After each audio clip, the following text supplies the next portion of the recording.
मेरे प्यारे देशवासियों, इंसानों और जानवरों के प्यार पर आपने कितनी सारी फिल्में देखी होगी, लेकिन एक रियल स्टोरी इन दिनों असम में बन रही है।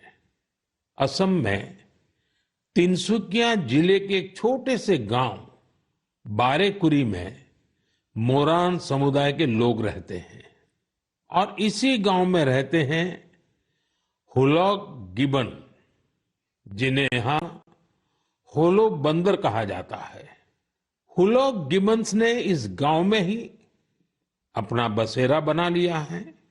आपको जानकर आश्चर्य होगा, इस गांव के लोगों का हुलॉक गिबन के साथ बहुत गहरा संबंध है।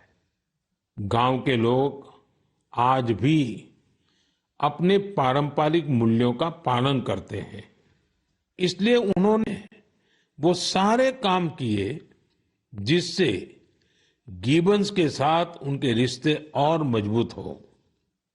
उन्हें जब ये एहसास हुआ कि गिबन्स को केले बहुत पसंद है, तो उन्होंने केले की खेती भी शुरू कर दी।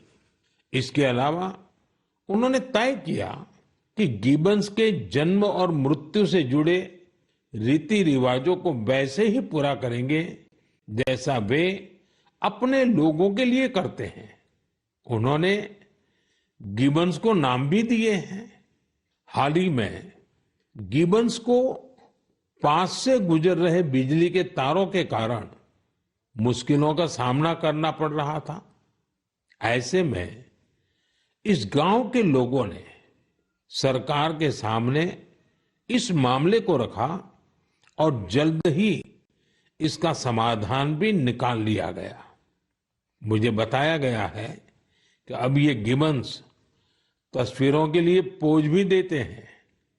साथियों, पशुओं के प्रति प्रेम में हमारे अरुणाचल प्रदेश के युवा साथी भी किसी से पीछे नहीं है। अरुणाचल में हमारे कुछ युवा साथियों ने 3D प्रिंटिंग टेक्नोलॉजी का उपयोग करना शुरू किया है। जानते हैं क्यों?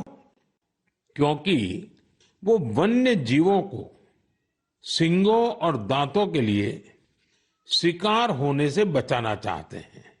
नाबम बापू और लीखा नाना के नेतृत्व में ये टीम जानवरों के अलग अलग हिस्सों की 3D प्रिंटिंग करती है। जानवरों के सींग हो, दांत हो, ये सब 3D प्रिंटिंग से तैयार होते हैं। इससे फिर ड्रेस और टोपी जैसी चीजें बनाई जाती हैं। ये गजब का अल्टरनेटिव है जिसमें बायोडिग्रेडेबल मटेरियल का उपयोग होता है। ऐसे अद्भुत प्रयासों की जितनी भी सराहना की जाए कम है। मैं तो कहूंगा, अधिक से अधिक स्टार्टअप्स इस क्षेत्र में सामने आए ताकि हमारे पशुओं की रक्षा हो सके और परंपरा भी चलती रहे। मेरे प्यारे देशवासियों, मध्य प्रदेश के जाबुआ में कुछ ऐसा शानदार हो रहा है जिसे आपको जरूर जानना चाहिए। वहां पर हमारे सफाई कर्मी भाई बहनों ने कमाल कर दिया है। इन भाई बहनों ने हमें वेस्ट टू वेल्थ का संदेश सच्चाई में बदल कर दिखाया है। इस टीम ने जाबुआ के एक पार्क में कचरे से अद्भुत आर्टवर्क तैयार किया है।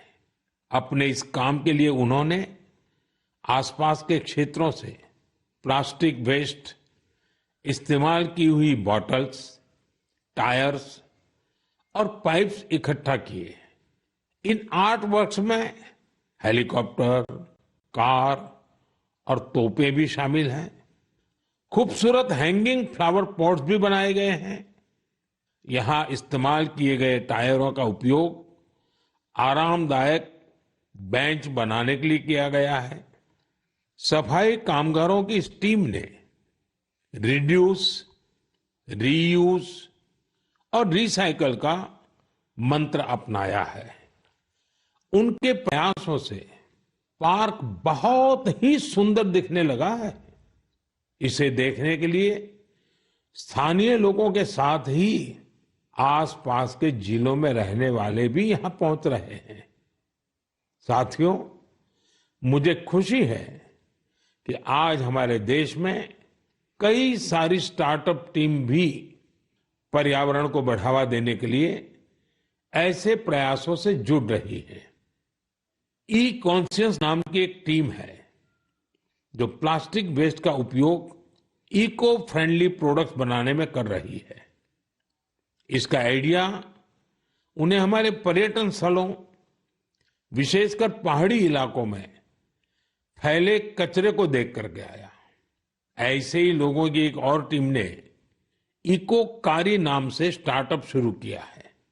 ये प्लास्टिक वेस्ट से अलग अलग खूबसूरत चीजें बनाते हैं।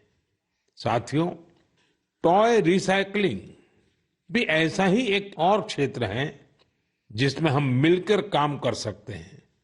आप भी जानते हैं कि कई बच्चे कितनी जल्दी खिलौनों से बोर हो जाते हैं। वही ऐसे बच्चे भी हैं जो उन्हीं खिलौनों का सपना संजोए होते हैं। ऐसे खिलौने जिससे अब आपके बच्चे नहीं खेलते, उन्हें आप ऐसी जगहों पर दे सकते हैं जहां उनका उपयोग होता रहे। ये भी पर्यावरण की रक्षा का एक अच्छा रास्ता है।